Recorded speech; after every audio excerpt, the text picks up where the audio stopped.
You know, the one in the Orchard shopping centre? The cinema there? Film show there, in the afternoon and evenings. I know where the cinema is, Welton. I was born in these ends. There was this tiny percentage of a smile starting at the corners of Carmella's mouth. Mr. Mountjoy, my hairy maths teacher, would call it about 2%. At that moment, I rated my chances of going to the movies with Carmella McKenzie at less than 0.011%. By now, my back was really hurting from my pose. Can I take you to see a film? My legs turned to pasta as I waited for Carmella's answer.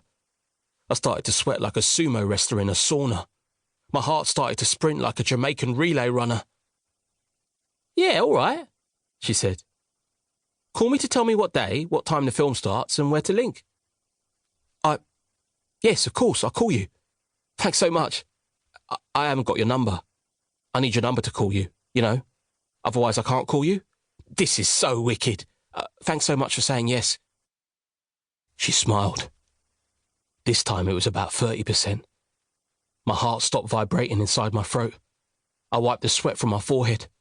My palm couldn't have been wetter if I dipped it in a lake during a monsoon. We swapped numbers. My brain was rushed with pictures. Sydney Harbour as the clock ticked to 12:01 a.m. on New Year's Day. The Olympics closing ceremony. The whole of Middle-earth bowing to 4 hobbits. Luke Skywalker, Han Solo and Chewbacca receiving their gongs from Princess Leia in Episode 4. I'd got over one of my worst fears and asked the girl out. But now, a day later, my phone had deleted itself.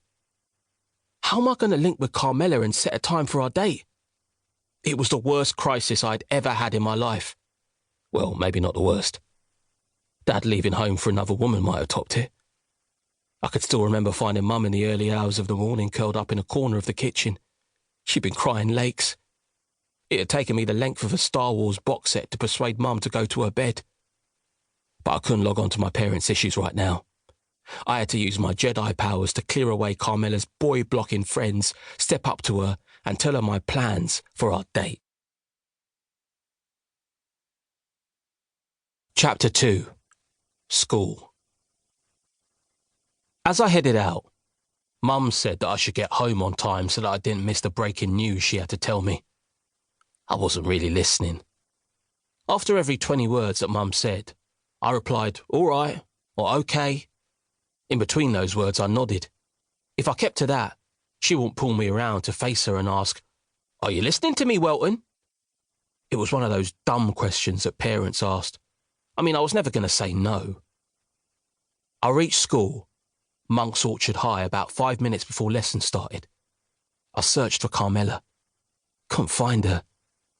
The peanuts I'd eaten earlier were causing my insides some grief, but there was no time to think about that before my first lesson. Maths.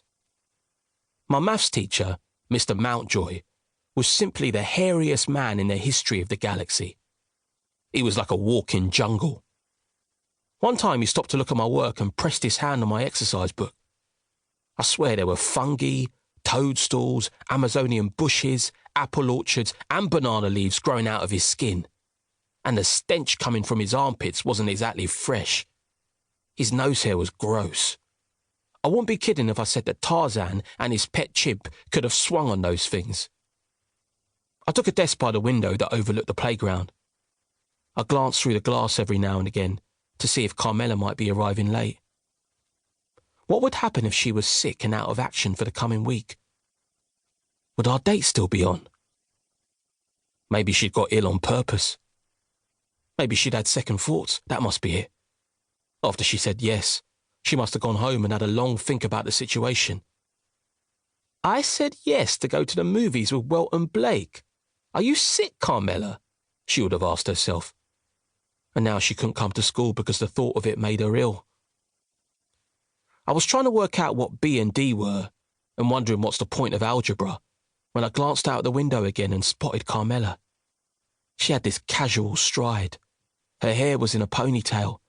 Her caramel skin was glowing with pure niceness in the morning sun. She seemed to be happy about something. Without realising it, I was smiling. Man, she was the main reason why school was bearable.